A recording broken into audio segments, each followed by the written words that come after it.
Continuamos coa sesión de traballo.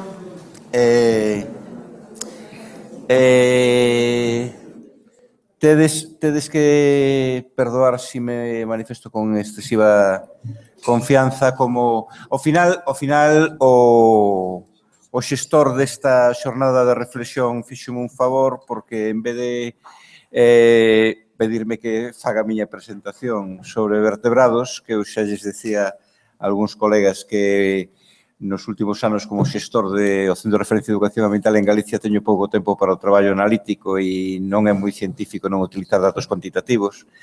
Tiña unha presentación, pero que non vos vai facer falta porque a representación na mesa penso que vai dar un perfil espléndido da temática que nos atén.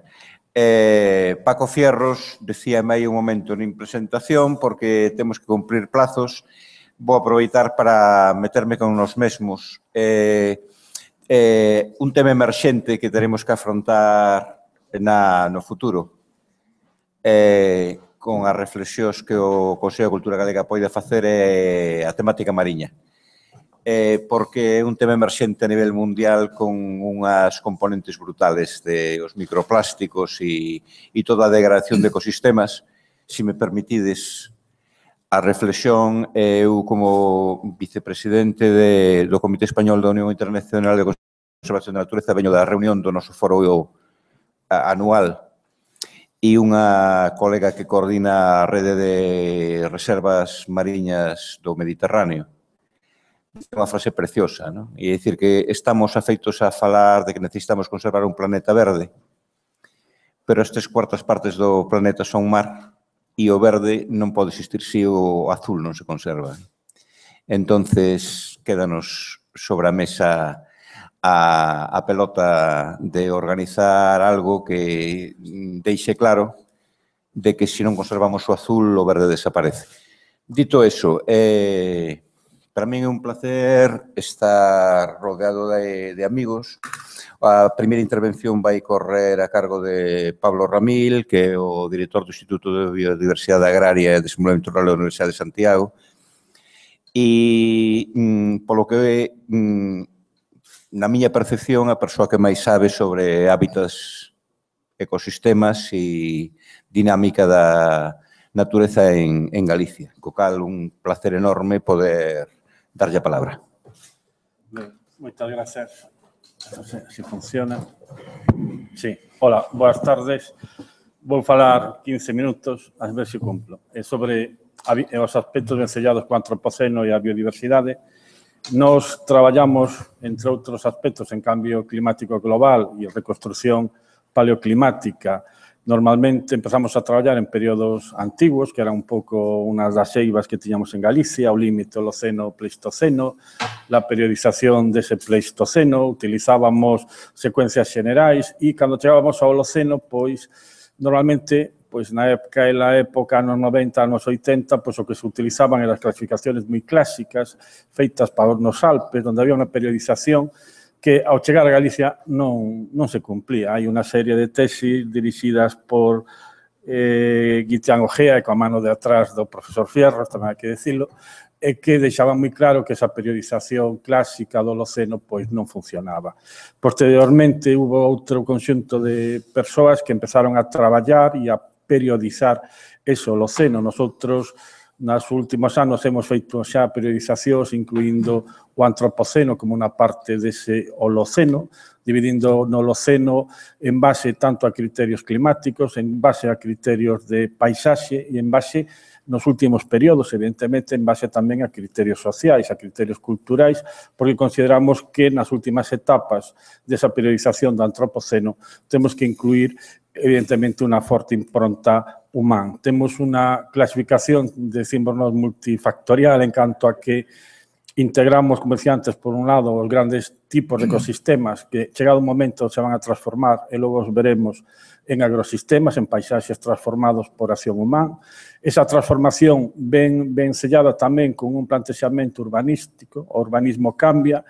Temos aí unhas ideas e unos proxectos feitos no seu momento con Gerardo Pereira Munaut, o pobre xa non está con nós, non nos pudo colaborar con ele para concluir un pouco tamén parte desta sectorización, e todo eso, evidentemente, buscamos, finalmente, como somos botánicos e somos así de raros, buscamos un indicador, unha especie que nos marque un punto cronolóxico que nos permita datar, situar outros eventos en outras secuencias, tanto no noso territorio como fora de noso territorio. Vou a falar moi rápido, teño menos xa de 15 minutos, desas grandes etapas que para nos van a marcar ese cambio hacia o antropoceno, hacia as condicións actuais. Partimos, evidentemente, en Galicia, nos ecosistemas prístinos sin acción humana, que se poden reconstruir facilmente, nos cales pois hai unha taxa de extinción de especies vencelladas con condicións climáticas. Esas transiciones se producen nas rupturas grandes de clima, o paso do Pleistoceno ao Holoceno, as grandes modificaciones estadiais, interestadiais que determinamos a lo largo tamén dese Pleistoceno. Así temos especies como aves, hoxe considerada como unha especie de xardinería, que no momento foi unha especie pois autóctona do territorio galego, fai máis de 10.000 anos, evidentemente.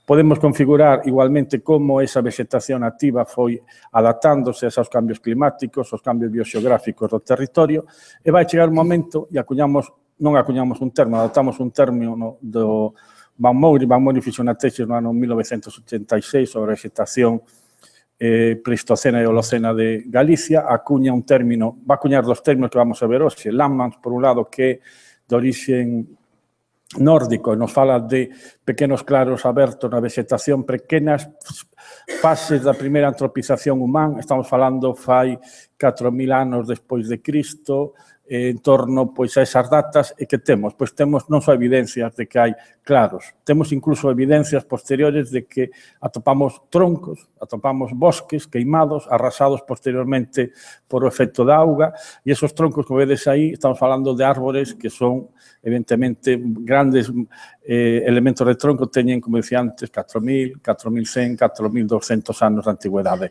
Home está actuando sobre a paisaxe, home está actuando sobre o territorio, hai incluso eventos drásticos, pero, bueno, a tendencia é de que esas anomalías se recuperan e que o ecosistema se recupera. Esa asociación do fogo ven tamén vencellada con a introducción de especies. As especies que se introducen nesta época veñen todas do creciente fértil, como vai ocurrir no resto do noso continente europeo, como vai ocurrir dentro do continente africano.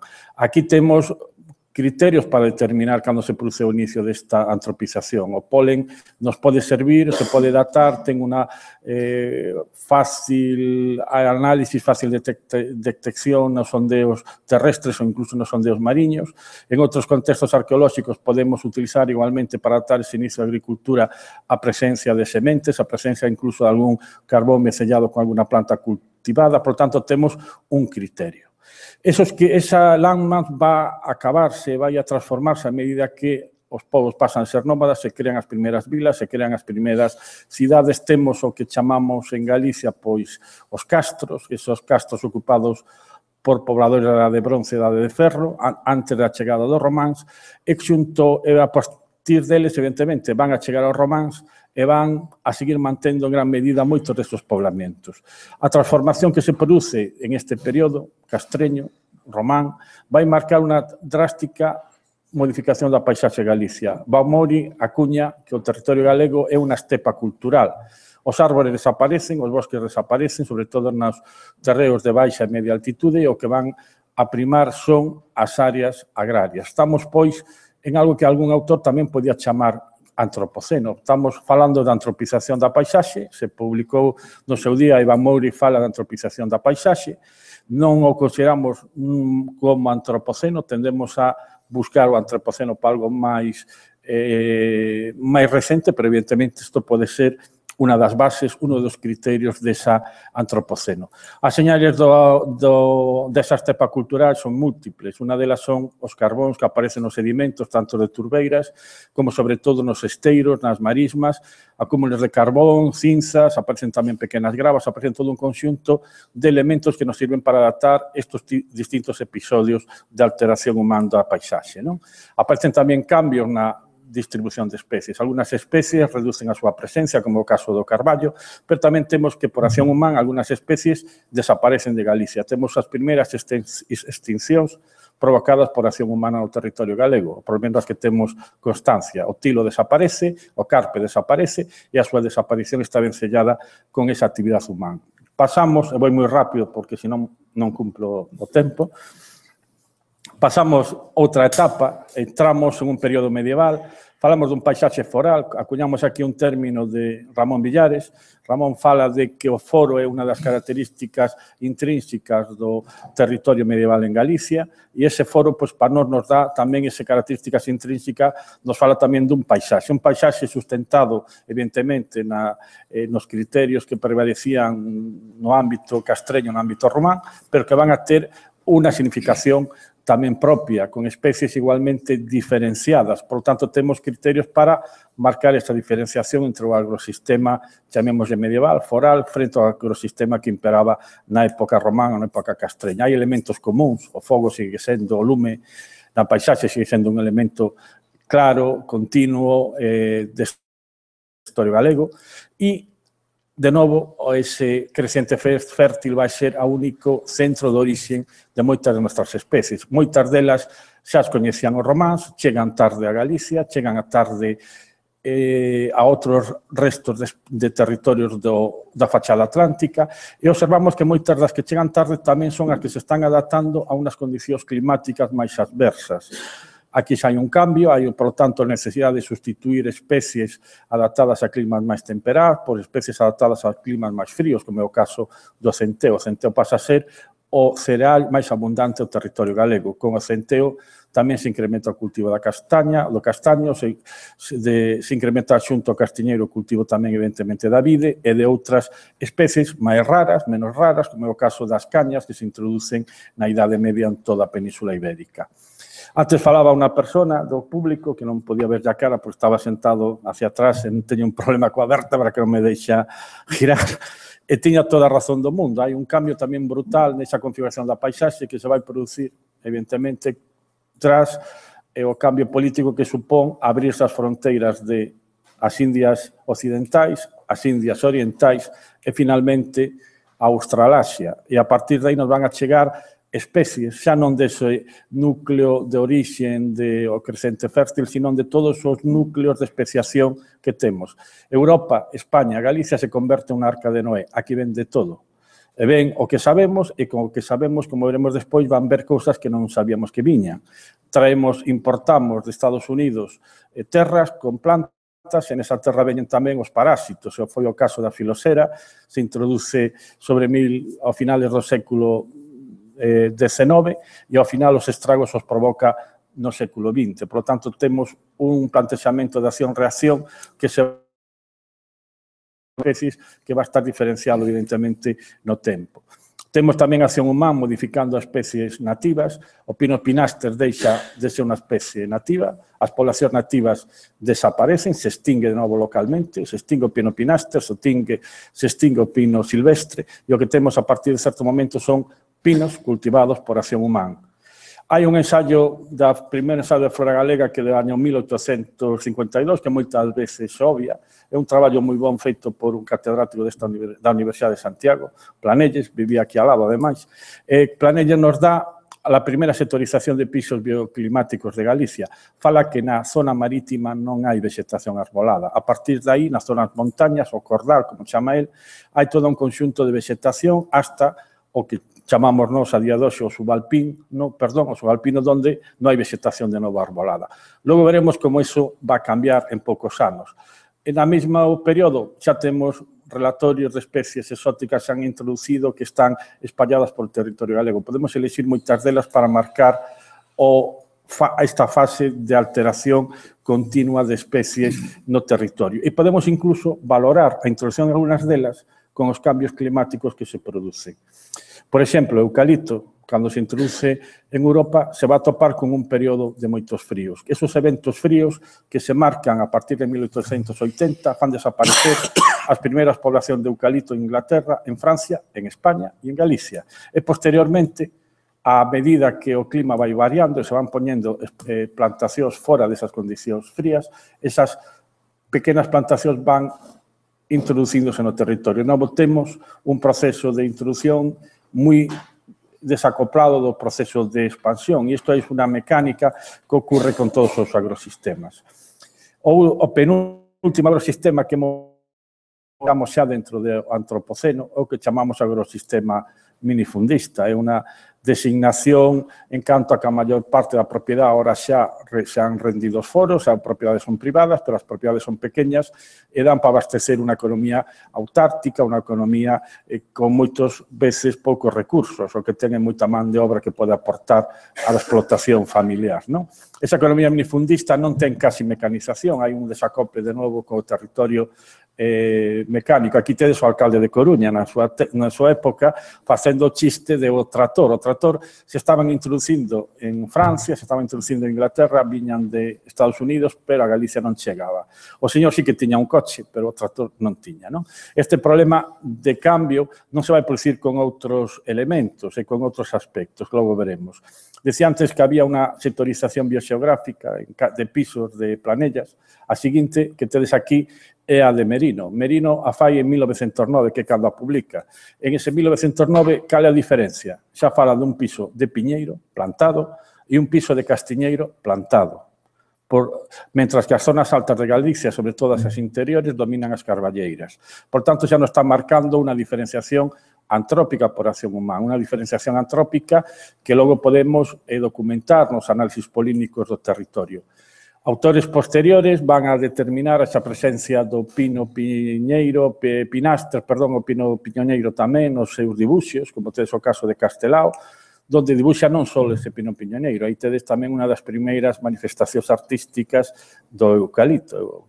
Pero para Castelao tamén é unha persona que vai a valorar os problemas que está causando unha especie que naquela época tampouco era moi abundante, pero, sin embargo, fai esta afirmación: o eucalipto estragou a paisaxe galega, desnaturalizouno. Isto o fai no 1927, non tiña a superficie de eucalipto en Galicia ni un 4%. Ben, antes falábamos de especies que se introducían un momento e que causan estragos despois. Aquí tedes un exemplo, a esa tinta do castiñeiro. As pérdidas maiores se producen no século XIX, cando se introduce o patóxino, sino cando se espalla. Temos, por tanto, unha pérdida dese piso de castiñeiro do cal falaba Merino, vai a desaparecer, e a medida que vai a desaparecer, vai a abrirlle un terreo ao Estado para que, primeiro, a través da Diputación Provincial, posteriormente, a través do organismo estatal, inicien unha loca aventura de repoblar todo o territorio galego. Temos repoblacións de piñeiros con eucaliptos, e, finalmente, como veremos, soamente de eucaliptos. Tamén hai cambios neste agrosistema. Os problemas de desajustes, desacoples entre as especies obrigan a utilizar cada vez máis biocidas. Os primeiros biocidas son totales, feitos con arseniato de plomo, con arseniato de calcio, xeneran moitos problemas da saúde humana, moitos deles non se detectan, evidentemente, hasta que a xente morre e pasan os anos, e, posteriormente, tamén, en este momento, se va a encontrar outra máquina de desaparición final que o DDT. Este podría ser tamén un buen elemento para caracterizar o antropoceno. De feito, se pode incluso detectar nos sedimentos de marismas, non? Previo, evidentemente, a 1945, nos marca tamén un inicio dun exterminio xeneralizado, como antes comentado algunos das presentes, ben sellados con a biodiversidade. A última etapa, xa nos falamos de un ecosistema puramente industrial, puramente autártico. Esas repoblacións forestais todavía van a incrementarse en intensidade. As especies dominantes van a ser sustituídas o piñeiro por eucaliptal, al menos en Galicia, fomentado, evidentemente, por Estado. Aí vedes esa gráfica resinosas frente a frondosas. Nas frondosas non hai un carballo, é todo eucalipto, pero naquela época e hoxe, pois, as autoridades forestais gustan de cambiar o nome eucalipto, non? Para que non se vexa. Isto é a nosa repoblación forestais por excelencia no noso territorio, feitas e desenvolvidas posteriormente na súa etapa final por Eoicona, non? Ese agrosistema industrial ten moitos problemas, moitos desaxustes, moitos desacoples. O uso de biocidas se generaliza, se cambian os biocidas anteriores por nova generación de biocidas, o uso do purín de forma tamén xeneralizada cos problemas microbiolóxicos que non nos damos quitados deles, ou a aparición dos herbicidas, sobre todo o 2,4-D e o glifosato, que están a provocar moitos problemas da conservación de moitas especies, e a expansión, en base tamén ás condicións climáticas actuais, das especies invasoras de calquer tipo. Ao final, o noso paisaxe, ou al menos galego, por moitas partes, é un paisaxe puramente dominado por especies alóctonas, sobre todo por eucalipto. O eucalipto se planta en calquer sitio, da igual que sexa un espazo natural que non sexa un espazo natural, e se hacen obras que realmente o coste destas obras nunca van a cubrir os beneficios da produción forestal, non? Aí tedes, pois, a política, vou entrar en ela, esta superficie forestal de especies autóctonas, que é unha miseria con respecto a superficie que ocupa o eucalipto. O eucalipto é a especie que máis superficie ocupa en toda Galicia.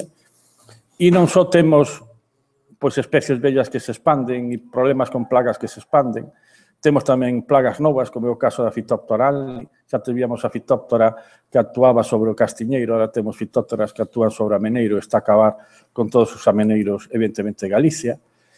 Comparábamos antes a vegetación que describe Planelles con Meirino, podemos tamén decir cal é a vegetación, os pichos de vegetación que se pode atopar un galego do 2030, pois sería Galicia, todo eucalitais, a parte superior dos montes con piñeirais o pseudosuga, eucalipto do noso, como dicen agora os de Lugo, eucalipto do país e do outro, evidentemente, e piñeirais cubrindo hasta as cumes de Galicia, non?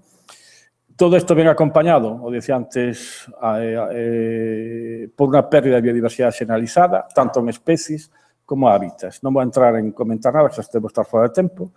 Hábitats non hai, no período analizado 2004-2007, ningún hábitat en Galicia, hábitat de interés comunitario que este en bon estado de conservación, ningún. Hai pérdidas significativas, hai alteraciones moi significativas de todos eles, e esta é unha situación que buscamos alguna solución, ou, se non, evidentemente, va a marcar, evidentemente, o futuro dos galegos e das galegas. Moitas gracias.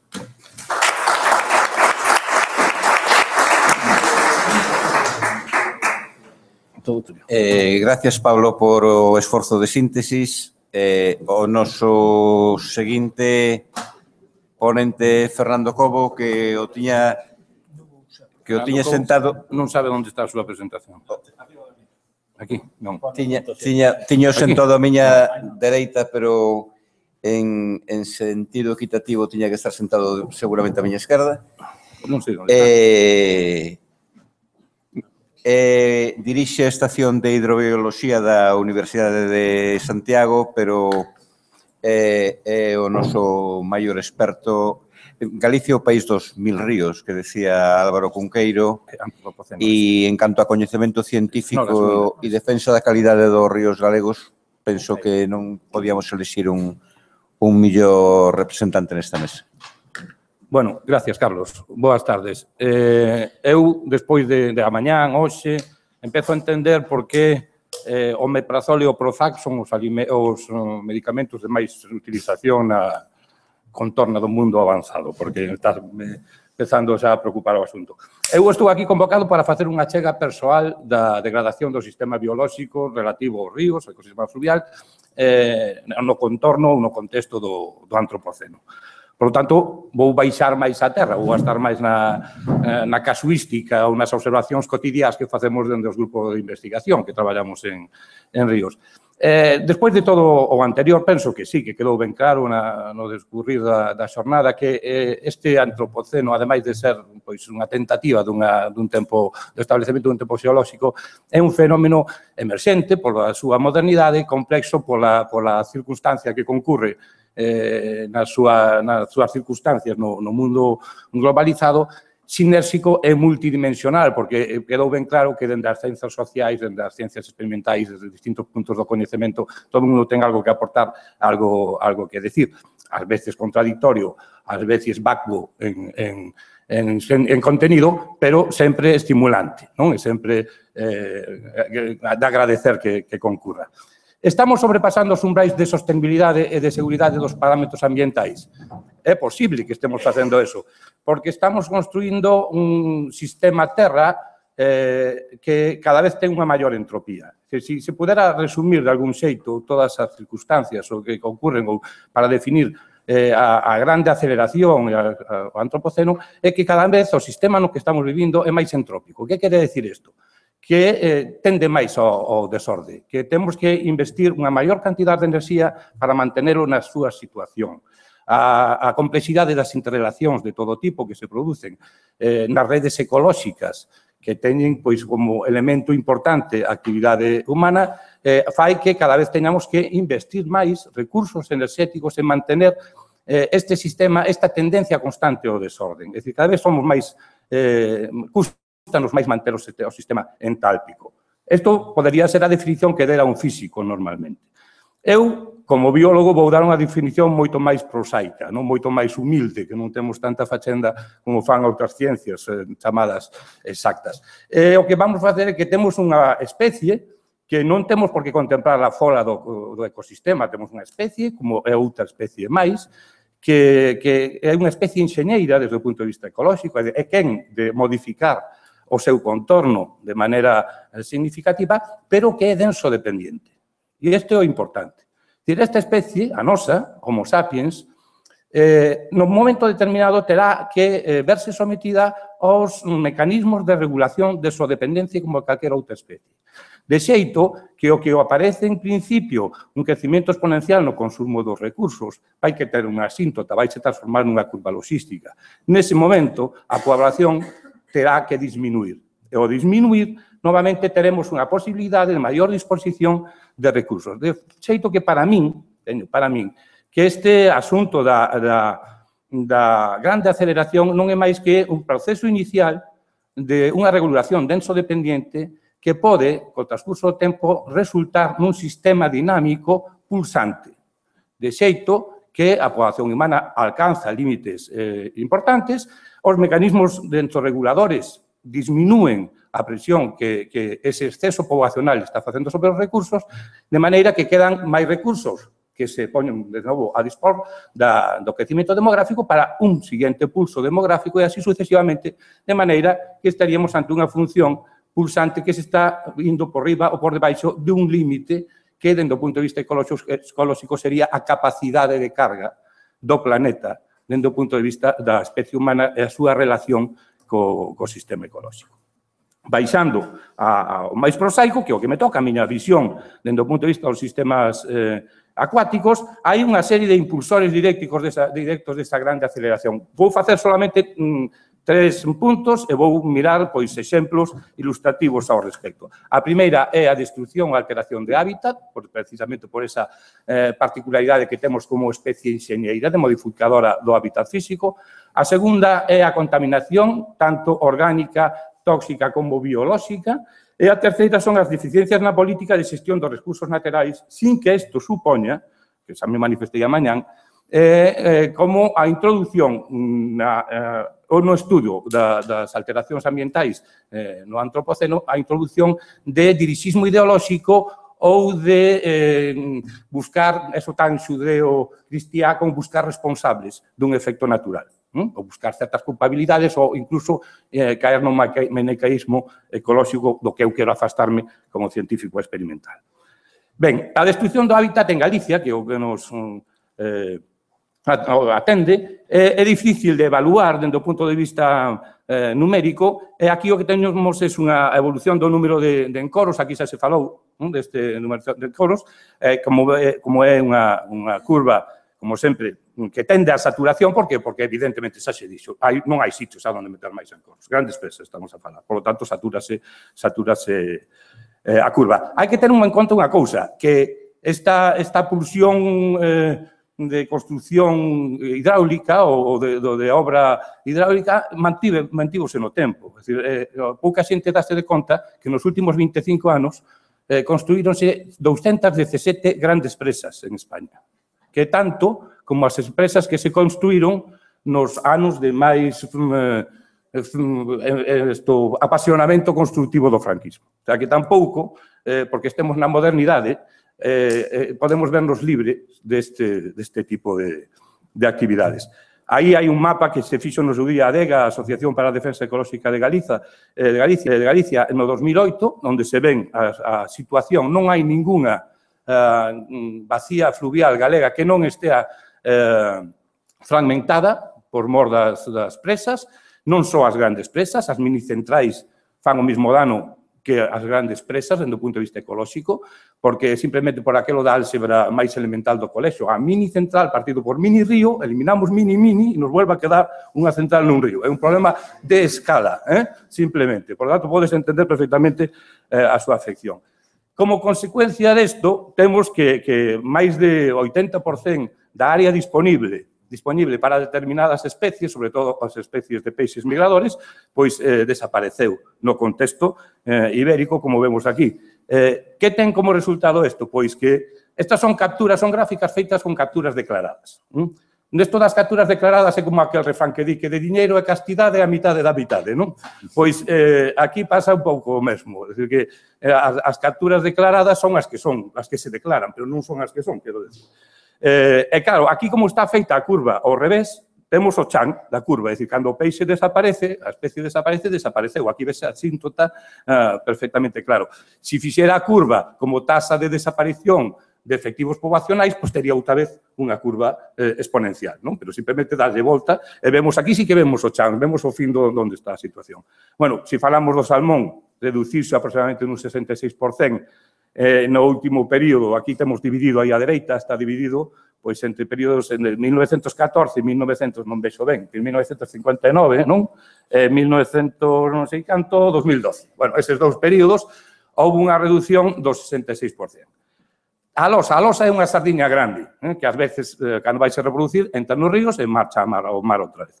Estas alosas reducironse nun 90%. Están históricamente afectadas pola construción de presas porque non chegan ás zonas de reproducción. Este é un principal problema, non? O efecto barreira tantas veces descrito. A anguía hai un regulamento europeo de protección da anguía, porque a anguía é unha das especies máis ameazadas. Está máis ameazada incluso que o lince ibérico. O que pasa é que os seus efectivos poblacionais de poblacións con mantemento biolóxico son maiores. Aparentemente hai moitas, pero es que a súa natureza é de que sean moitas. De acordo? Como hai moitas abellas ou menos abellas que unha manada de elefantes, porque é a propia súa condición biolóxica. Desapareceu nun 75%. Nas estimas así máis aproximadas. Estou a falar fundamentalmente do Baixo Miño, que é onde temos estas estadísticas de capturas.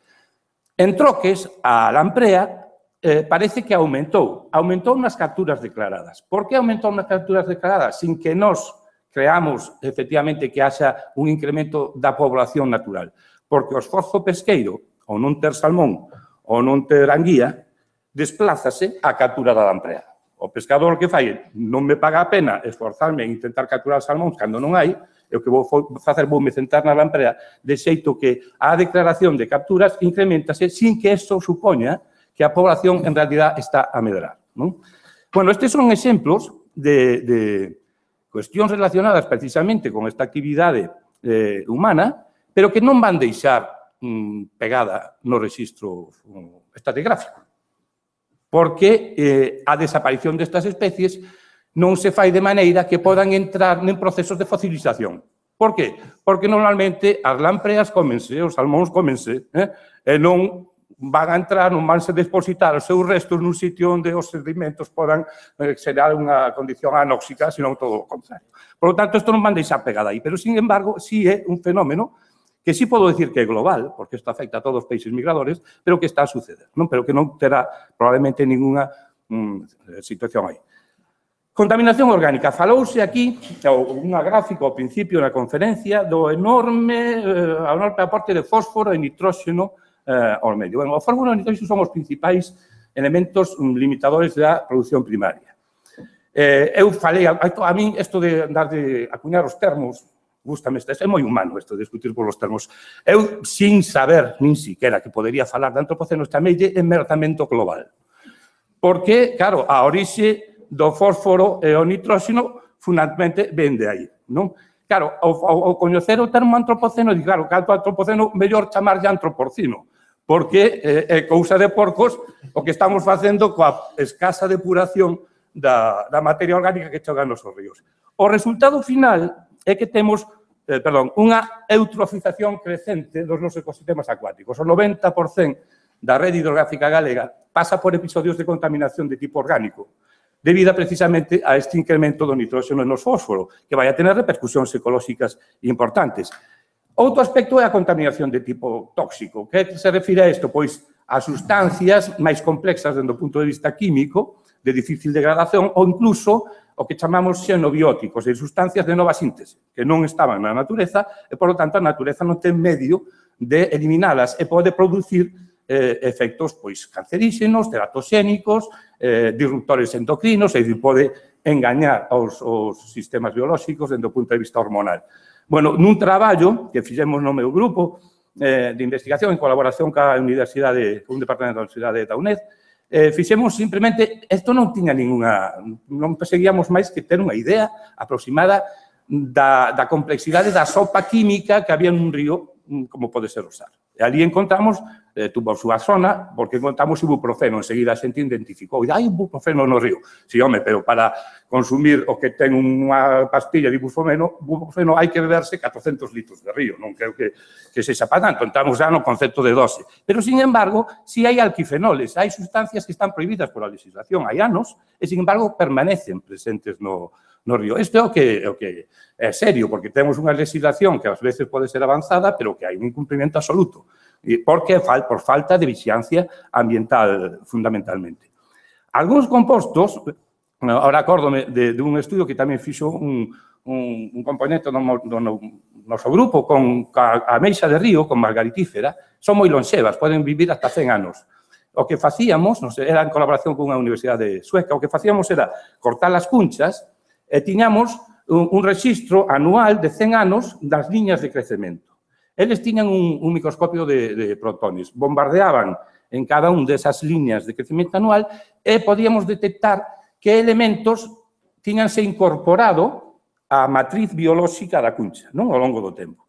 Había cousas que tamén falan un pouco da persistencia do ortoporceno. É dicir, eu penso que é realmente un tempo xeolóxico, pero é persistente. É dicir, é global, vale, é sincrónico, de acordo, pero é persistente. Canto tempo vai durar? Por que eu digo isto? Porque, por exemplo, o xofre parecía, tiña un incremento exponencial, pero chegar á década dos 90 baixaba significativamente. Por qué? Porque empezaron a producirse un movimento de control das emisións de xofre ou de óxido de xofre á atmósfera, con filtros, etc. É dicir, había unha certa reversión deste asunto. Entón, pode ser que a reversión sea, primeiro, por esa componente denso dependiente que falaba eu antes, e tamén pode ser unha reversión polo propio comportamento ou pola propia relación que establecemos nós na nosa actividade coa naturaleza, a vida cuenta da toma de conciencia do problema e das demandas sociais. Termino, eu cumpro a promesa. Temos poucas fontes de datos para acudir. Que fixen? Simplemente por alguna curiosidade.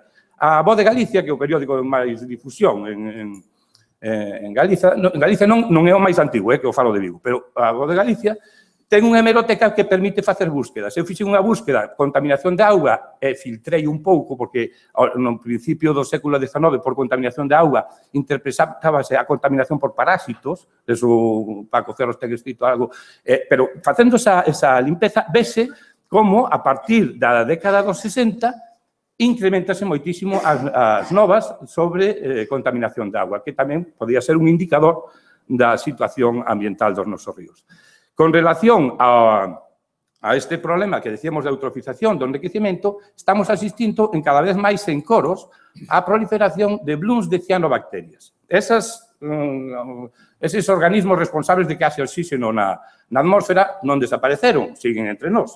E moitos deles aparecen nos fitoplancton dos encoros e son tóxicos. Se presentan toxicidade que pode ser incluso grave, hepatotóxica ou neurotóxica. Bueno, esta é a curva de aparición de blooms, de floracións de cianobacterias nos encoros de Galicia ao longo do tempo dende que temos registros, desde 1990 na actualidade. É un claro exemplo desa grande aceleración. O mesmo podíamos falar da disminución da biomasa do ventos e da disminución do crecimiento de determinadas especies. Está a ser cada vez un problema crecente a contaminación biolóxica, é dicir, o número de especies exóticas invasoras que compiten con as especies autóctonas locais están a desplazar cada vez é maior. En este sentido, temos as curvas que se ve precisamente este incremento en Galicia. En Galicia, ademais, é porta de entrada de moitas novas especies exóticas cando na antigüedade tiñan retrasos de 30 a 40 anos, é dicir, había unha especie que chegaba a Península Ibérica e para chegar a Galicia pasaban 30 anos antes de que se citara o primeiro exemplar. Ahora somos porta de entrada directamente de moitas especies. E, por último, decía as deficiencias na política ambiental. Efectivamente, a normativa ambiental, o Boletín Oficial do Estado, o DOGA, etc., é unha fonte de alteración, porque esas políticas teñen unha repercusión ambiental. O feito de, por exemplo, fomentar a repoboación sin unha pureza xenética dos exemplares leva a un deterioro dos recursos xenéticos e leva a unha disminución da capacidade de supervivencia das nosas poboacións naturais. É unha contaminación de tipo xenético. E tamén a introducción de patóxinos contribúe precisamente á pérdida de diversidade e á pérdida de efectivos da poboación. E máis nada, moitas grazas.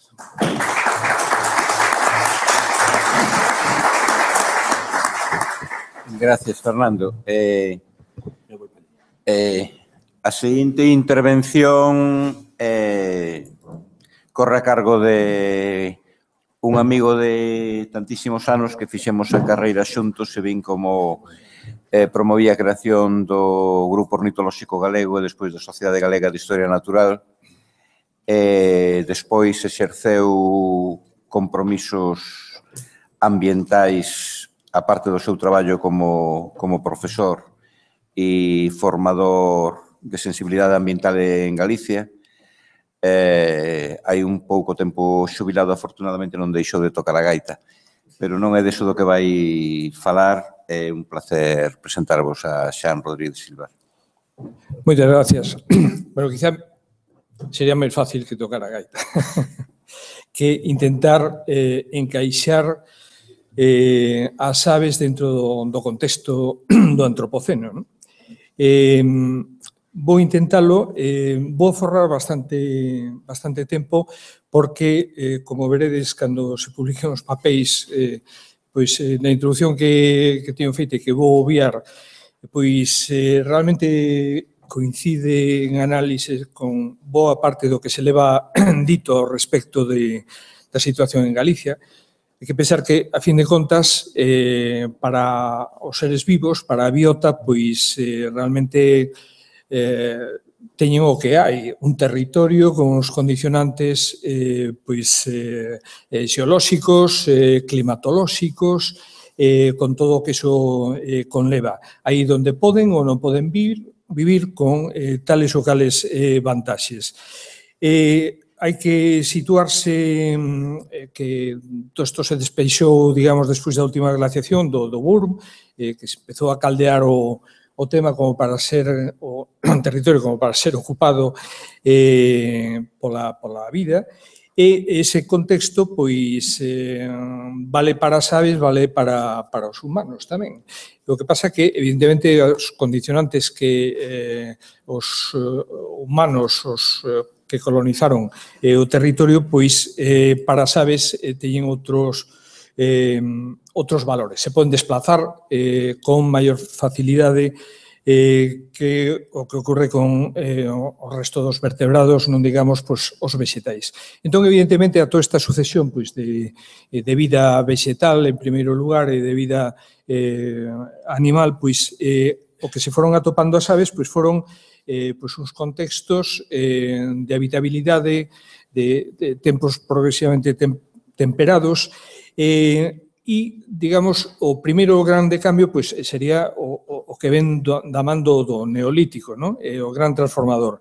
Como se comentaron xa, digamos, as transformacións do territorio ao respecto, non vou incidir niso, pero sí mencionar polo menos que as actividades agropecuarias debidas do neolítico, pois, a fin de contas, o que dibuixaron pois, foi unha paisaxe pois, de, digamos, de mosaico agrario, por describirlo de alguna forma, con zonas de arborado, zonas de pasteiros, zonas de horta, zonas de cereal, basicamente.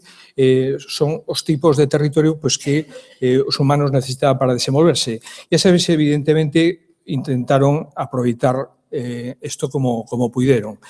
É dicir que realmente a distribución das poboacións de Biocenosa aviar pois, veu determinada por este factor neolítico.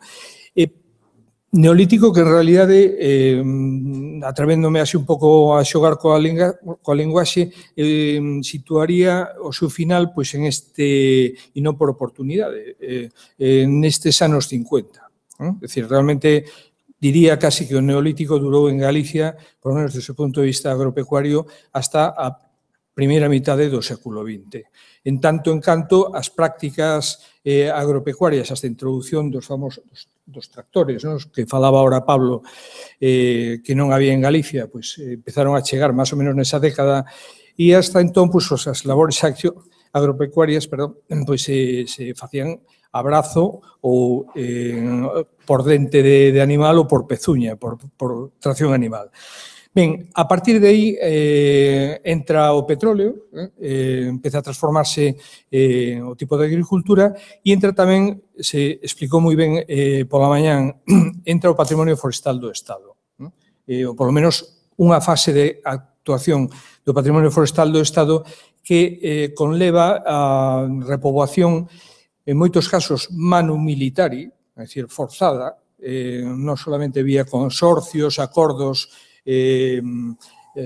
expropiacións de montes en mancomún, etc., sino obrigando os propios propietarios das terras a que entraran as brigadas de repoboación. Eu teño unha, digamos, testemunha familiar ao respecto, sei do que falo, onde se poñía pois, o que tocara. No caso que comento, pois era Pinus insignis nas Pontes de García Rodríguez.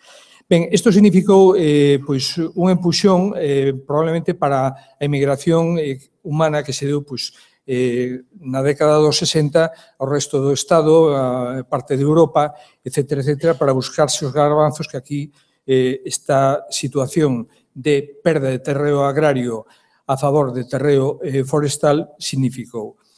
Ben, deixando esa, digamos, análise de marco neste punto, vou referirme moi concisamente a posibles cambios que afectan as aves e como se están a notar, evidentemente, nun boa pluma, nunca mellor dito, porque non procede maior desenvolvemento.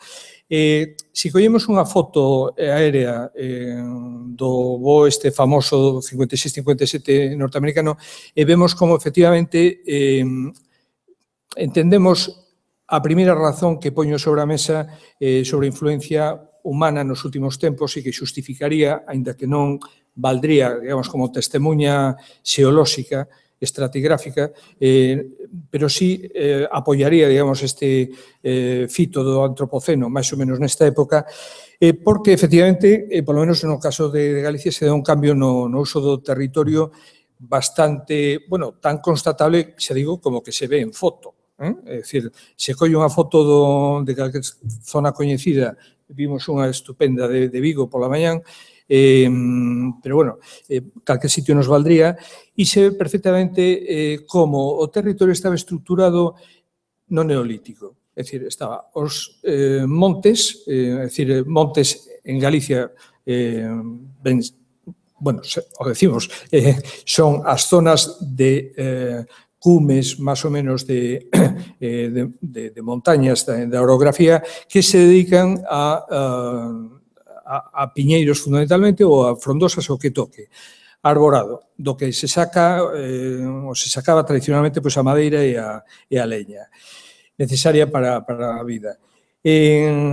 Por lo tanto, estaba todo eso moi ben delimitado. Estaba delimitado todas as outras partes que antes comentaba, cultivos, prados, etc., etc. Pasamos a foto do 56-57 a calquera no posterior, e especialmente metidos nos anos 60, e non digamos nos anos 90, non digamos nos anos 2000, e o escenario cambia radicalmente. Estamos vendo outro país, ou un país pintado, digamos, o reestructurado, mal estructurado, diría eu, dunha forma drástica. Isto leva, pois, desde o punto de vista das aves, bueno, pois as pobriñas se adaptan, non? É dicir, si se perde, bueno, horta, se perde cereal, se perde tal, bueno, pois baixa, pois o gorrión muiñeiro, o gorrión común se desplaza máis alá, as pombas suben, baixan, etc. É dicir, podemos ir especie por especie vendo como llevan a cada unha desde o nivel de consumidores ao nivel de depredadores, non? Pero, vamos, a idea básica é esta, é dicir, que aquí se dá un antes e un despois máis ou menos en torno, non tanto ese ano 50 como esa década, diría eu, 50-60. Tamén nesa década dos anos 60, pasando aos 70, hai un fito que se mencionou quizá moi por riba co tema da repoboación, e é que se dá unha circunstancia que consiste en que a esa repoboación forzada polo patrimonio forestal do Estado se sucede, curiosamente, un pouco despois da instalación da celulosa en Pontevedra, se sucede un período, digamos, de incendios forestais, especialmente na banda litoral, que ano tras ano, ou cada 2 anos, pois sistemáticamente, dou fe da zona onde eu vivía e pasaba os veráns, pois aqueles piñeirais costeiros de Pinus Pinaster se queimaron sistemáticamente ata que finalmente conseguiuse, o deixo así, esta forma verbal, conseguiuse trocar o piñeiro por o eucalipto. Despois de que este eucalipto se estableceu, o eucalipto donoso, o glóbulos, se estableceu en toda esta banda costeira, especialmente da provincia da Coruña, cara ao norte a de Lugo, donde además se daban as mellores circunstancias de precipitacións, tanto de chuvia como de néboas para esta especie, pois a partir de aí realmente esa zona quedou prácticamente exenta de incendios. Hai incendios de desbroce, entre aspas, pero non incendios severos como os que vimos na provincia de Pontevedra ou como se ven sistemáticamente na provincia de Ourense. O porqué, pois, podíamos deixalo en plan novela detectivesca, Cherchez la femme, a que se deberon eses incendios reiterativos que conseguiron esa repoboación final, pois, bueno, o beneficiario, en todo caso, está donde se instalou nos anos 60. Desde o punto de vista do territorio, pouco máis vou engadir. Outro factor importante, tamén comentado, é o uso crecente de biocidas e fertilizantes químicos. Eu menciono porque, en contra do que a veces se toca, ou máis ben non se toca, pois é un factor que non deixa de estar, pese a non estar estudiado suficientemente, deixa de ser o requerir unha consideración. Debido a que está constatado en outras partes do mundo que as aves tenden a desplazarse do campo, hai unha tendencia mundial do desplazamento de aves do campo, entendendo por campo zonas de agricultura intensiva, a cidades, onde atopan refuxios, illas, unhas certas illas de protección contra a contaminación química sistemática que se fan nos terreos de cultivo.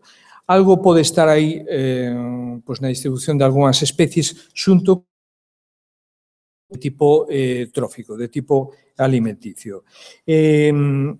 Por último, tanto con este asuntos biocidas como anterior de uso de territorio, se mencionou tamén o tema dos vertedoiros, do uso do manexo do lixo e realmente moitos dos que estamos aquí presentes vivimos a época de lixo non cero, pero casi eran cinzas e lavaduras que te recollía unha persoa piso a piso das cidades, que iban para os porquiños dos barrios periféricos.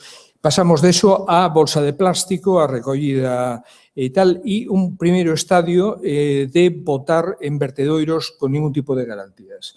Ese tipo de vertedoiros se selaron sistemáticamente, afortunadamente, que se selaron non afortunadamente na forma en que se fixo o selado, ese sería outro conto, pero o certo é que se pecharon por arriba. A consecuencia, pois que mentras houbo vertedoiros a ceo aberto onde se tiraba orgánico a manta, aves, particularmente aves mariñas, pois se beneficiaron, córvidos fundamentalmente, pois se beneficiaron dunha forma rapidísima. De feito, as poboacións de aves mariñas en Galicia se dispararon nos anos 70, dunha forma increíble. Os primeiros censos de gaivotas e corvo mariño cristado, ainda que non é o caso de ir a vertedero oiro deste último, pero o caso das patiamarelas, realmente pasaron de 6.000 e pico parellas, menos de 10.000, para redondear nas CIEs principio dos anos 70, a máis de 20.000 apenas 5 ou 6 anos despois. Había tanta pesca no mar? Por suposto que non. Había merda a disposición nos vertedoiros. Que ocurriu cando eses vertedoiros se selaron? Pois que realmente esta fonte trófica se lle cortou de raíz a estas especies e houve dúas consecuencias. Unha, movimento ás cidades, desplazamento das patiamarelas ás cidades, a colonizar os estupendos tellados urbanos, especialmente da costa, e outra, baixada en picado das poboacións silvestres. De feito, os que visitamos anualmente as colonias para velas, realmente dan pena, as máis grandes, vense, non como o caso das CIEs, pero hai outras onde a baixada foi en picado. As razóns climáticas, xa para pechar, é dicir, cambios de uso de territorio e do seu manexo, uso de biocidas e fertilizantes agrarios. Terceiro factor, as razóns climáticas, pois, están aí. Están aparecendo aves como, eu que sei, a anduriña dáurica, que é unha especie mediterránea que aquí non criou nunca hasta hai poucos anos, pois está creando aquí. Cigoñas que marchaban para África puntualmente, pois non solamente quedaron en Antela, sino que subiron hasta Terra Chá. E así se podría citar un montón de especies. Ademais, os cambios son non solamente de norte-sur, é dicir, latitudinais, sino incluso longitudinais. É dicir, as aves non entenden, de feito, moitas das rutas de migración son sesgadas, non son líneas rectas, e están aparecendo e desaparecendo especies probablemente por esta razón. O cuco, que pasa o inverno en África, pois prácticamente está faltando, non sabemos por qué, pois de Coruña para arriba. En fin, hai un montón de especies norteamericanas están dando salto traídas polas cicloxénesis estas, as tormentas, pois cruzan o Atlántico con toda facilidade. Pero, bueno, en todo caso, isto non aporta moito, digamos, o tema do antropoceno. É simplemente unha constatación máis de que algo está pasando, como diría a CNN, está pasando o estás vendo. Ben, con isto hai tamén o mismo que pasa no caso das plantas, están aparecendo aves introducidas ou aves que non se viron, pois están empezando a criar aquí e quedándose entre nós. A conclusión é que, efectivamente, isto se move, hai que seguir a pista, todo está un pouco en relación incluso cronolóxica con estas etiquetaxes, estas novas visións de orixe xeolóxico, pero que, efectivamente, entre eso, gran cambio ou aceleración do cambio, pois estamos asistindo a unha época en que, evidentemente, cada vez queda máis claro que non se pode obviar e que se debe entrar na axenda política, na axenda cidadana. Moitas gracias.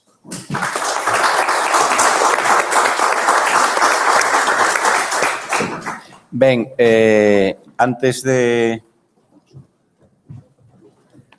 darlle a palabra ao último ponente, compartimos un amigo, moi amigo meu, que foi director dos Museos Científicos Coruñeses, Tino Fraga, e que estamos agora traballando na promoción do Foro Humboldt Coruña, e sei o teu nome polo medio porque comentou Pedro Galán o sabe todo de anfibios e reptiles. Eu recordo que cando me dedicaba a facer investigación sobre o estatus de especies en Galicia en áreas que deberían ser protegidas, como foi o caso das fragas do Eume, pois as guías preparadas por el son absolutamente imprescindibles. Sábeo todo sobre anfibios e reptiles. O sea que, gracias por compartir as túas reflexións. Moitas gracias a ti, Carlos, pero estoy moi lonxe de saberlo, ni siquiera un pouquiño. Vou falar aquí, bueno, boas tardes ante todo a todos, de o declive dos anfibios e reptiles de Galicia, pero aportando datos da miña propia experiencia, descendiendo ao que he visto eu nas últimas 4 décadas, últimos 40 anos. E para falar de cualquier tema de biodiversidade e do seu cambio, é importante, xa se dixo, pero teño que recalcarlo aquí tamén, que a biodiversidade que chegou hasta os nosos días, o que hemos chegado a ver agora, o fixo adaptada a medios humanizados, medios intensamente transformados polo ser humano e non o mínimamente a hábitats salvaxes orixinais. É dicir, hai que lembrar, xa se dixo, pero o repito, que Galicia foi unha zona intensamente explotada e transformada xa dende o Neolítico, dende hai polo menos 5.000 anos. A esta diversidade adaptada a estos medios é lo que chegou, digamos, hasta o século XX e, en parte, hasta os nosos días. A metade da segunda metade do século XX, pois, de maneira acelerada, nas últimas décadas, lo que va de os dos últimos decenios do século XX e o século XXI, pois estes cambios modificaron o que podíamos chamar a paisaxe agrícola galega tradicional, o cual, naturalmente, supuso unha radical transformación nos usos do solo e da paisaxe e da biodiversidade asociada a esta paisaxe. Os anfibios e os reptiles, pola súa peculiar fisioloxía ectotérmica e o feito de que son pequenos, ten unha limitada capacidade de desplazamento, son moi sensibles ante os cambios no ambiente, na contorna. Son moi dependentes, por exemplo, da estructura da vegetación, tamén das variacións da temperatura, da humidade e, por suposto, ante axentes contaminantes ou especies invasoras. Nós, por a nosa parte, iniciamos un seguimento de determinadas poboacións galegas hai máis de 40 anos, o que nos permitiu detectar algunhas tendencias. Cando iniciamos este traballo, en un principio era simplemente anotar datos, contar, recopilar datos de poboacións de anfibios e reptiles, na metade dos anos medios da década dos 70, aquí se ven libretas de campo desa época destacado con flechas vermellas, datas que coinciden con 40 años justos, o ano 70-77. Pero é importante suliñar que nos anos do inicio deste seguimento aínda non se produciran en Galicia algúns dos cambios que máis afectaron a herpetofauna. Por exemplo, aínda non se habían iniciado as grandes obras públicas. El primer tramo da autopista, Coruña-Santiago, foi do ano 79. Isto foi moito antes. Tampouco as grandes infraestructuras, tampouco a urbanización indiscriminada ou, tamén moi importante, a expansión das peores especies invasoras para a herpetofauna. Aquí neste gráfico podese ver a evolución de unha serie de medios acuáticos de cría de anfibios en esas 4 últimas décadas. A diminución do número de medios acuáticos utilizados polos anfibios para a reproducción a partir das primeiras mostrases dende o 75 hasta o 85 do século pasado. A desaparición ou alteración dos puntos da mostrase foi generalizada, de maneira que hoxe en día persisten moi poucos sin alterar despois desos 40 anos de período. Pudimos comprobar que un declive generalizado das poblacións de anfibios. Este seguimento pormenorizado fíxose exclusivamente na provincia de Coruña e as causas foron bastante obvias. Básicamente, destrucción ou alteración dos hábitats acuáticos, dos medios de cría. La contaminación, tanto por vertidos líquidos como por residuos sólidos, a alteración do hábitat terrestre circundante ou a introducción de especies alóctonas invasoras. Estes datos que están aquí en este gráfico refírense a un encoro de Coruña, pero poden extrapolarse a outros moitos medios acuáticos grandes, lagoas, encoros de gran parte de Galicia. O censo do ano 1981 fíxose antes de que ese medio acuático tuviese especies invasoras, eu chamo das peores para a herpetofauna, para os anfibios. Nesa época había 8 especies criando nel. A mediados desta época, dos anos 80, se introduceron especies invasoras, basicamente o cangrexo vermello americano e a gambusia, tamén un pouquiño de carpín dorado. E 15 anos despois, no ano 96, únicamente quedaba a rá verde. Todas as demás especies ou habían desaparecido ou eran residuais. 20 anos despois deste último censo non queda prácticamente nada. Unas pocas rás verdes remanentes, pero ni el pálido recordo do que foi. Tamén pudimos comprobar como un importantísimo factor de ameaza para a herpetofauna o abandono das actividades agrícolas e gandeiras tradicionais. A vegetación arbustiva, pois, é conocido que expándese sobre as antiguas parcelas abandonadas, as pradeiras, as zonas de cultivo e os hábitats deixan de ser aceitados para a herpetofauna. É curioso que a mentalidade popular pensa que o monte a monte, deixado que medre a vegetación, cría bichos. É todo o contrario no caso dos réptiles, porque, claro, eles necesitan que a radiación solar chegue ao solo. Si todo se cubre de silveiras, como la foto de arriba, evidentemente eles desaparecen. Hai varios estudios científicos que o confirman. A foto de abaixo é moi sintomática. Se pode ver unha aldea, máis que unha casa, unha pequena aldea, un pequeno lugar abandonado, isto é na provincia da Coruña, e está o que foron pradeiras e campos de cultivo, como podedes ver, é un eucaliptal denso. Evidentemente, as especies que poaban isto, pois, rarificáronse e desapareceron moitas poboacións.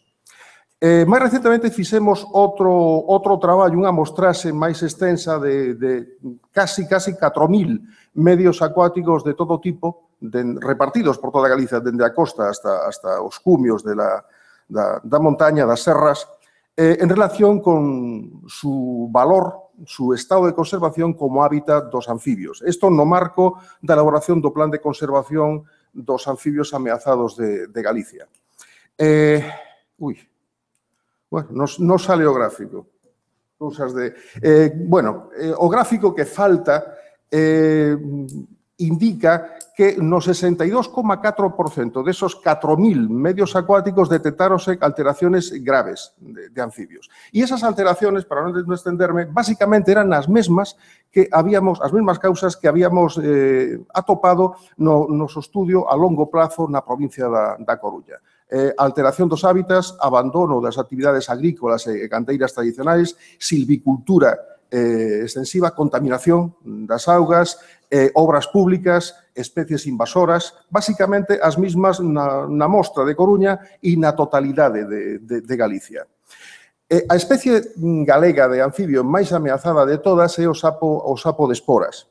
É o que lleva aí peor e a súa situación é paradigmática porque reflexa bien o conxunto da herpetofauna. O mapa que tedes aquí indica a costa galega ao sur de Fisterra. Ben, pois en ese tramo costeiro se coñecían 19 poboacións nos anos 70, primeiros anos 80. Desas 19 poboacións, desapareceron 16, o 84%. Solamente quedan 3 poboacións. O tipo de hábitat que precisa esta especie, nesta foto de abaixo, ilustra bien as causas desa desaparición desas 16 poboacións. Básicamente, as zonas costeiras onde se asentaban esas poboacións, hoxe en día están intensamente urbanizadas, é dicir, cambios moi intensos nos usos do solo. Pero resulta curioso que en un espacio natural protegido, onde aínda pervive esta especie e aínda se conservan os hábitats orixinais que precisa, pois sufriu un declive moi marcado, que se pode ver nestas gráficas, na última década, incluso dentro de un espacio protegido onde os hábitats aínda se manteñen. A causa, básicamente, débese a que se incrementou dentro do espacio protegido exponencialmente a presencia dos xabarís, que por unha banda destragan, alteran os hábitats. Estas fotos de aquí das fozadas do xabarí son desta primavera no Parque Natural de Corrubedo e, claro, destrozan os hábitats por unha banda e por outra depredan directamente sobre os sapodesporas. As outras fotos, aquelas de alá, vense adultos de sapodesporas devorados por o sapo, por o xabarí. Además, adultos reproductores en el momento de migrar hacia las charcas de cría sobre os que gravita a continuidade da poboación. Todo isto, por ir moi acelerado, o que podíamos chamar factores de ameaza, cambios no territorio directos ou inmediatos, a alteración dos hábitats, a contaminación do medio, as especies invasoras. Estes cambios directos teñen por encima destes factores riscos globais, que son basicamente o cambio climático global e as enfermidades emerxentes dos anfibios. Chámanlle emerxentes porque quizá non se atreven a chamarles novas. O feito é que dende hai unhas poucas décadas, desde os anos 80, pois detectárose unha mortalidade disparada dos anfibios, o que se chama o declive global dos anfibios, que é un fenómeno tan relevante que justificou artigos científicos nas revistas científicas de maior importancia del mundo. A situación dos réptiles é absolutamente paralela ao dos anfibios. Básicamente, os cambios nos usos do solo están a levar a moitas poboacións de herpetos galegos a súa desaparición. Herpetos, tanto anfibios como reptiles. Os drásticos cambios na estrutura da vegetación, sencillamente, ellos non os soportan. Estas fotos están sacadas na Serra da Faladoira, unha zona que eu facía mostrases habitualmente como zona remota. Me gustaba ir ali porque me subía la moral, porque aí por lo menos quedaban hábitats orixinais.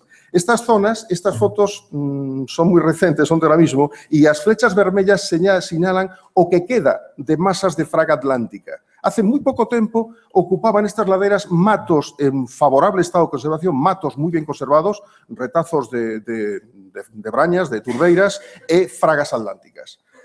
Me parece que las fotos son bastante ilustrativas. La transformación brutal de la estructura da vegetación fixo desaparecer as poboacións ou rarificarse de maneira extrema, de maneira que solamente perviven en esos relictos de fragas caducifolias.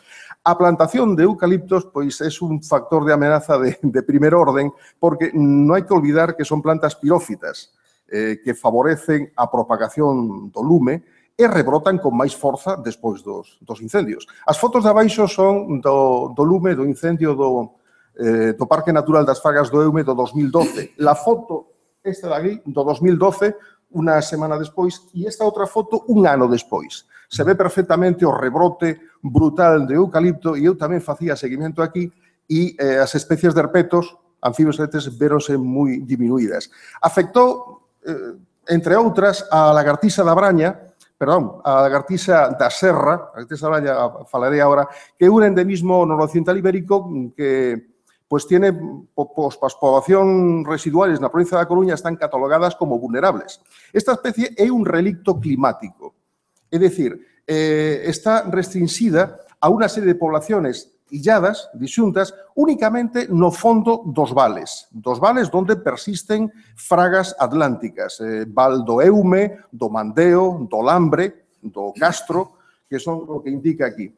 pois precisan desas condicións húmidas e tépedas para sobrevivir, porque son relitos climáticos, descenden de poboacións do terciario cando o territorio estaba cuberto por outra vegetación. Ben, pois, nos últimos 40 anos fixemos seguimento de estas poboacións, moitas delas, todas, declinaron e alguna desapareceu. Esta gráfica indica o proceso de declive e extinción de la bacía da cunca do río Lambre. O último exemplar foi visto no ano 2012 e era unha población, bueno, non floreciente, pero que persistía todavía aí. Outro relito climático é a lagartixa da Braña, que ten en determinadas turbeiras de Galicia pois poblacións as máis occidentais da súa especie. Esta foto é dos cumios da serra de Sistral, no norte de Lugo, antes de que se instalasen os parques eólicos. Naturalmente, a instalación de parques eólicos e as transformacións no medio pois le afectaron bastante as súas poblacións. E un pequeno detalle é que no 2010 descubriuse unha población máis cara ao oeste, xa na provincia da Coruña. Foi unha sorpresa porque era unha población a bastante baixa altitud e dentro do termo de Coruña. En unhas turbeiras illadas. Ben, pois, pouco despois de ser descoberta, realizouse unha plantación de eucaliptos nesas brañas, nesas turbeiras, e a población desapareceu. Con ela desapareceu un valor bioxeográfico, porque era a población máis extrema do vertebrado de maior distribución do planeta. A lagartixa da Braña vive desde aquí, ou desde o norte de Lugo, hasta Xapón, ao largo de todo o norte de Eurasia. E non solamente este declive afecta a especies húmedas, adaptadas, sino tamén especies adaptadas a ambientes totalmente distintas, como o esgonzo ibérico, unha especie mediterránea, meridional, termófila, xérica, pois se ve ameazada por os cambios na costa. Esta especie é extremadamente sensible ante cualquier cambio no medio. Está catalogada como en perigo de extinción nas poblacións das illas atlánticas estas de Louro e Lariño. A súa conservación é moi sinxela. Basta con conservar directamente o medio e que non se urbanice o tramo de costa onde vive, como pasou nas Rías Baixas. Ben, por rematar, todos estes cambios que tiveron lugar na práctica totalidade do territorio galego nos últimos anos, pois originaron un declive constatado dos anfibios e dos réptiles. A finais do século pasado, no ano 99, fixemos un estudo de como estaban, que factores de ameaza principales tenía esta parte da biodiversidade. Pois ben, estes factores de amenaza, pois non solamente non remitiron, sino que incrementáronse notablemente no presente. De maneira que, pois, o corolario é que determinados usos do solo teñen un custo claro en biodiversidade. E nos toca a todos nós, a sociedade, decidir que o que se quere conservar é o prezo que se está disposto a pagar por esa conservación. Pois, moitas grazas.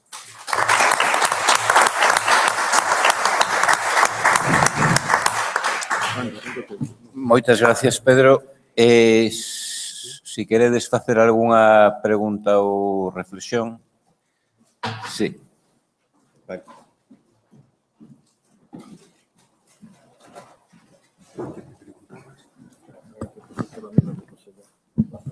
Bueno, eu, aparte de felicitar a todos os ponentes, porque realmente fixeron esas intervencións clarificadoras e ilustrativas, e aparte foron moi ben axustados ao tempo, simplemente quería responder un pouco a unha alusión que fixeches ti de que non estaban contemplados aquí todos os hábitats mariños, porque foi feito a propósito, non? Porque xa non cabía, non? Eu creo que a mínima cortesía que se lle debe ao público é non encheros de demasiados datos. Creo que xa estábamos no límite do humanamente posible, non? E, polo tanto, pensamos, bueno, pois imos prescindir do eido mariño, probablemente mellor máis adiante se poida facer algo con el, pero foi algo pensado xa de entrada, non? Entón, eu só unha pequena reflexión, xa non digo unha chega, unha reflexión, que cando leo unha cuestión sobre o antropoceno, hai unha discusión casi filosófica sobre a relación do home e a natureza. Establecen dous modelos. Non me vou a pronunciar por ningún ni por outro, pero sí que, de feito, establecen dous modelos. Un, o home fronte á natureza, o sea, son dúas entidades separadas e, polo tanto, hai unha interacción favorable ou negativa entre eles. Despois, o outro modelo que determinados filósofos e pensadores consideran como posible e quizáis como a única salida de todo este lío no que estamos metidos, que sería o home integrado na natureza ou a natureza antropizada pola acción do home. É unha certa simbiose, non unha separación como de feito se está vivindo prácticamente desde a Ilustración, quizás un pouco antes, non? Pero desde a Ilustración con moitísima claridade. Estes dous modelos están perfectamente definidos e hai partidarios de uns e de outros. Probablemente, quizáis, o segundo modelo é o que te utilizan máis para buscar unha saída cara a este problema, non? Porque a min a intervención de Richman gustoume moito, pero sonoume un pouco como milenarista, non? En ese sentido de que non temos solución. Eu creo que son optimista por natureza e penso que por algún recuncho podemos atopar vías de solución. De feito, eu, cando propuxe na nosa sección facer este tipo de xornada, estaba pensando, por unha parte, atender unha idea que está na cultura, vamos a chamarlle unha idea do momento, unha idea necesaria sobre a que tiñamos que reflexionar, pero tamén pensar en como non podíamos frenar de alguma maneira este proceso e atopar vías de saída. Por iso eu insistí bastante cando falei na cuestión dos límites. Hai límites posibles, se poden definir límites, podemos ser realmente efectivos con estes límites, podemos reconducir o proceso, en fin, non me quero estender moito máis, pero coido que todo isto de alguma maneira remataría nunha brillantísima exposición como foi tanto da mañá e a da tarde, pero no fondo nunha frustración, non? E, por lo tanto, eu, que volvo a repetir, son optimista por natureza, non me gusta que as cousas rematen así. Si me permites, ao comentario que fixen, se o comentario que fixen se entendía como unha crítica, foi desafortunada, absolutamente desafortunada pola miña parte. Eu o único que quería era aproveitar, porque nas reflexións que eu tiña preparadas, por se me tocaba ser un ponente máis e non un coordinador da mesa, se cadra unha obsesión personal tamén sobre a importancia que o mar ten en Galicia históricamente, non?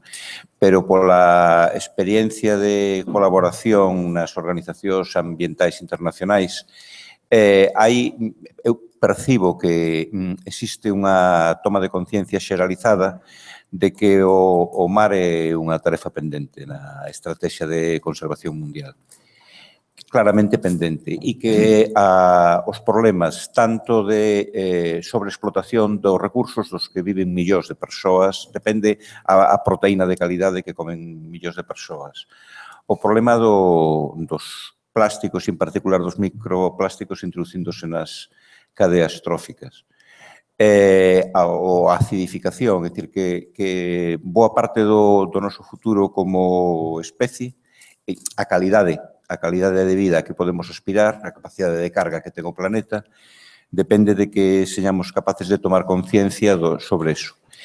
E nunha sociedade como a galega, onde o mar está tan presente, pois non nos queda máis remedio que facelo, pero eu teño clarísimo que non é por falta de sensibilidade túa, o sea que reitero que non o quería plantexar como crítica, senón como unha oportunidade para chamar a atención sobre algo que se cadra no futuro, desde o Consello de Cultura Galega nos podemos plantexar como un desafío, non?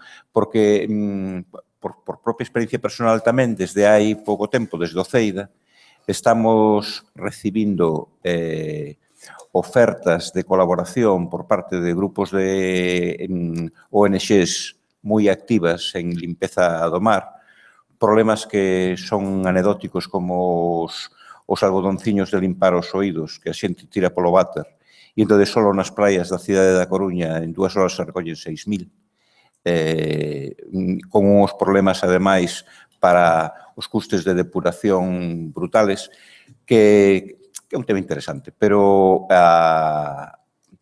reitero o meu agradecemento personal a que tiveras a iniciativa de organizar estas xornadas e comparto contigo a felicitación ás intervencións dos ponentes que tiven o placer de que me deixaras coordinar. En todo caso, sería, como comentamos entre mañán e tarde a mediodía, sería valiosísimo, penso eu, que o Consello da Cultura Galega, na súa calidade de organismo asesor, recollera, bueno, pois o que se leva falado no día e se traslade pois as autoridades galegas como, bueno, como sería seguramente de moita utilidade, polo menos como transmisión de unha realidade. Eu quería, retomando o tema, non que nos convoca aquí, porque o do mar está ben, tens toda a razón do mundo, o que pasa é que ás veces non vamos sentar aí, pero outro día nunca, as cinzas dos incendios, claro, eso vai ao mar, non vai ao mar, pero por onde pasa? Por onde chega ao mar? Non vai nun camión, vai polo río, abaixo, non? Por lo tanto, tampouco hai que esquecer que os ríos non son canles de transporte de cousas que chegan ao mar, non? Por moito que Galicia teña unha línea de costa profusa, pero ten máis de beira de río, o sea que tampouco non vamos a entrar nese asunto. Do que decía Paco, efectivamente, pero eu fago unha pregunta. De cando acá, o home deixou de ser parte da natureza? Porque, claro, non, o home fronte a natureza, o home non, o home é a natureza. A Catedral de Santiago é un fenómeno biolóxico.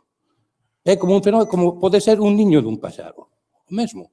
É unha construción feita por unha especie biolóxica que ten un xeito de intervir no ambiente determinado e que, ademais, ten unha capacidade de transformación do seu ambiente prodixiosa. Pero non deixa de ser unha especie. Non estamos aquí por creación divina, non somos unha consecuencia dunha forma particular de organización da materia. Estamos dentro dos ciclos bioxeolóxicos, estamos dentro dos ciclos cósmicos e somos parte integrante da natureza, no conxunto do cosmos. Por lo tanto, non chega, para mí non existe ese dualismo home-naturaleza, sino que o home forma parte da naturaleza. Os ecosistemas non se destruen, os ecosistemas fan como a enerxía, transformanse. O que pasa que para a nosa supervivencia como especie necesitamos ecosistemas complexos, necesitamos ecosistemas con unha alta biodiversidade. Por qué? Porque iso lle dá estabilidade, dalle elasticidade, resiliencia, que din os cursos agora. Eso é o que precisamente fai que o home é unha especie integrante da natureza, pero esa dicotomía, home e natureza, eu non a vexo por ningures. O sea, home é natureza, o home é unha especie da natureza. E, por lo tanto, integrarse dentro dos ciclos bioxeoquímicos normales, non? É unha especie invasora. Non, bueno, é unha especie invasora non porque é unha especie autóctona do sitio. É dicir, as especies invasoras son especies alóctonas que se transforman en invasoras, pero aquí hai moito autóctono que ten un pouco de invasor, verdad? Porque entonces entramos na ecoxenofobia, non? Estamos é unha especie que está no seu sitio e o fai o que fai o can. O can ladra, o burro rebuzna, o home que fai estas cousas. Hai especies autóctonas que la actividad humana leva a un crecimiento desmedido y compórtanse para el resto da biodiversidade. Sí, pero eso non é unha especie invasora. Eso é especie invasora. Eso é unha especie que ten un bloom demográfico. Efectivamente. Pero eso non é unha especie invasora. Pero sí fai impactos. Vamos a ver. Non nos chamemos invasores, porque non somos invasores, estamos no noso hábitat natural, estamos facendo as nosas funcións ecolóxicas naturales. Outra cosa é que somos bastante rabudos. Non o teño tan claro dende que salimos de África. Non teño tan claro que estemos no noso hábitat original desde que salimos das sabanas africanas e hai estudios sobre eso. E máis, a extinción da megafauna ha levado a cabo a nosa especie cando salió de África. Lembrar que solamente megafauna persiste donde esa megafauna, grandes rinocerontes, grandes elefantes, conviviron con homínidos dende o Pleistoceno. Pero donde o ser humano chegou despois do éxodo out o África, aí arrasou con megafauna, de maneira que se comportou como especie invasora. Non digo tan claro que en Europa, Eurasia, Australia e América non sexamos especie invasora. Si se me permite a licencia, por suposto. Permítete, pero vamos a ver. Unha especie invasora é unha especie que é transportada polo home, pola acción humana, e convertese... Eso é o que marca a reunión de biodiversidade de Río de Xaneiro, e aquí está. A tórtola turca, que xa a conhecen moi ben, sufriu un bloom poblacional, unha expansión dende a Asia Menor, da súa parte de distribución, e chegou hoxe, tanto chegou aquí que desplazou a tórtola nosa, a rula de toda a vida. No 74 era unha... Ben, é unha especie invasora? Non. porque as especies non son todas endémicas, as especies teñen un centro de orixe e a partir do seu centro de orixe teñen unha dispersión. O que pasa é que nós temos unha capacidade de dispersión moi alta.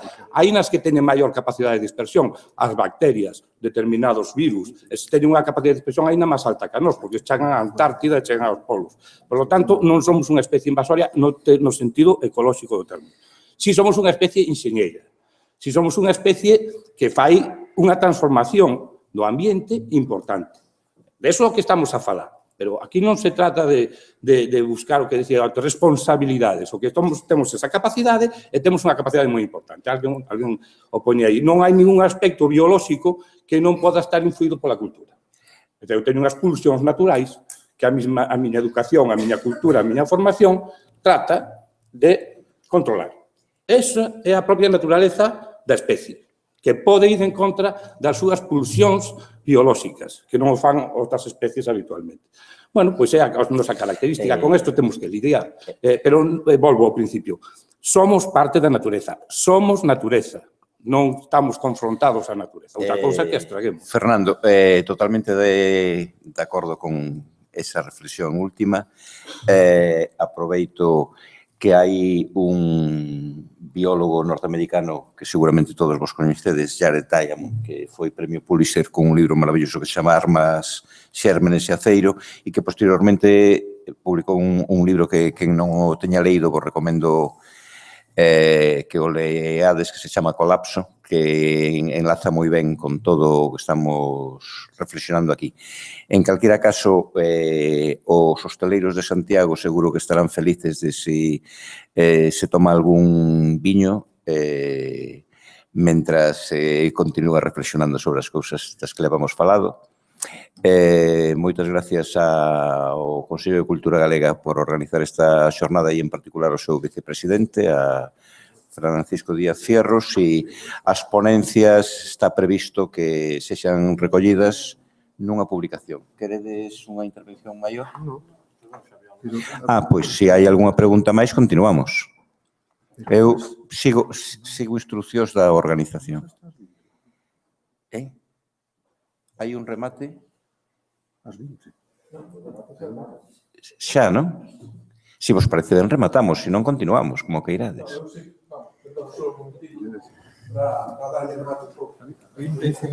Aí. Que es a las 8. No, ali. A las 7 empieza. Ben, quedábase un pouco raro rematar así, porque eu creo que se falou aquí un pouco de antropocentrismo, non? De alguna maneira, ter unha visión moi antropocéntrica, pero depois, é dicir que como especie humana hai individuos e individuos. Entonces, hai culturas que teñen unha concepción máis biocéntrica e outros máis antropocéntrica. Entón, que de alguna maneira temos de sitios onde aprender a cambiar, que senón quedaba todo como moi pesimista, non? Que hai outras culturas e que temos que aprender realmente a cambiar un pouco a nosa forma de vivir. E en relación ao que comentaba antes Xan Silvar, de que estaría moi, a mí me pareceu todo o que puiden escoitar interesantísimo e dame moita pena que non haxa unha maior difusión tamén, se é posible, para os medios de comunicación, porque todo o que se falou aquí, pois estaría moi ben que de alguna forma, se hai algún medio para que a xente poda dispoñer das conferencias ou unha prensa, etc., sería moi interesante, nada máis.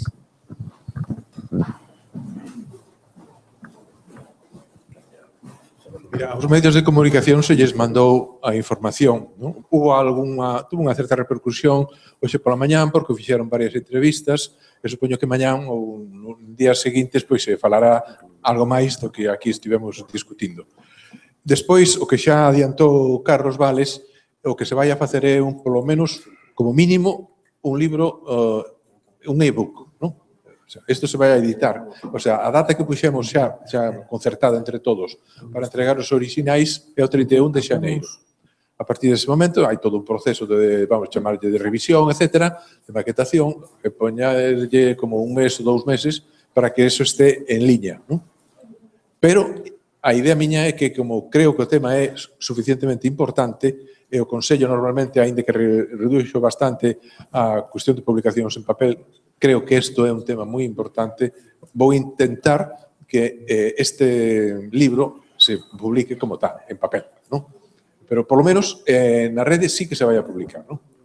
Eu, a miña visión personal, digamos que creo que quedei contento un pouco do, quizáis é un ambiente un pouco pesimista o que ao final quedou aquí como pouso de todo o que estivemos falando, pero creo que inicialmente o que pretendíamos era só dúas cousas. Tomar conciencia de que estamos no antropoceno e os problemas que ten a definición tanto desde o punto de vista xeolóxico como desde o punto de vista económico-social. Creo que iso quedou magníficamente exposto e claro, non? E despois, dar un diagnóstico, de momento. Dar un diagnóstico da situación que temos aquí en Galicia. Porque non hai moitos precedentes do que estamos facendo aquí. É un pequeno experimento, porque todo o que se fala, todo o que se lee, todo o que se escribe sobre o antropoceno é a nivel macro. É dicir, o planeta. O planeta como campo de xogo. Tratar de imbricar un territorio particular como é Galicia dentro dese gran conxunto non é fácil. Por lo tanto, temos que ir pouco a pouco. E ser un pouco tamén limitados nos obxectivos. O obxectivo de diagnosticar unha situación problemática creo que quedou claro. A mí gustaríame ir un pouco máis alá, pero probablemente non podemos ahora, ás 7 da tarde, cansados, como estamos realmente de todo o moito que se diu, de meternos neste problema. Quizáis haberá que, ao mellor, organizar unha media xornada, algo un pouco máis, non sei, máis breve, pero que teña xa como obxectivo fundamental buscar algún tipo de saída, algún tipo de recomendación, algo un pouco máis práctico de toda esta carga teórica importantísima, fundamental, porque contribuye un pouco a nosa toma de conciencia, e iso probablemente sexa a continuidade do que estamos aquí a falar. Non sei se queredes algo máis. Bueno, entón, simplemente darvos as gracias a todos os asistentes, porque o que sí que notei é unha persistencia na asistencia, perdonade, porque o normal na asistencia nas xornadas que convoca o Consello é que haxa moita variación de xente que entra e que sai, porque é lógico, cada un ten as súas obrigas e, polo tanto, pero a persistencia nos asistentes desde pola mañá hasta estas horas, para min chamoume atención, non? Por lo tanto, en primeiro lugar, gracias a todos os asistentes e, por suposto, en segundo, a Terraeta, que foi todo un luxo poder contar con él, co único representante non de España, sino da rexión mediterránea que temos no Comité dos 28, non? E, en segundo lugar, con todos os ponentes de pola mañá e pola tarde. E, por lo tanto, a todos eles, un aplauso.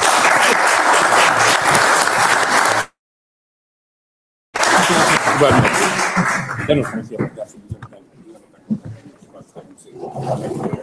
Sabes otra cosa, pero estoy equivocado, pero llega un momento en que estás tan saturado que puede acabar siendo representante un pouco de manera personal. Como se nota que no tus clases de prácticas hasta las 9:30 da noite, desde las 3 de la tarde, 8 grupos seguidos, soltando el mercado. Pero eu procuro... E despois por la mañana teoría. No, por organizo no feira, procuro que sexa o máis conciso posible para facilitar. No, yo simplemente decía, yo no tenía por eso, no te decía. Yo te decía esto, simplemente, pues a lo mejor te habías dado cuenta. No, eu non me dei conta. Era por esto, simplemente. Pero sabes o que pasa? Non me dei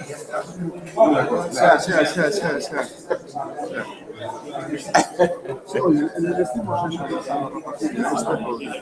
No, porque le dije que sí. Que tienes razón, que nos han pedido las presentaciones. Pero no. Sí, as túas conferencias, o teu traballo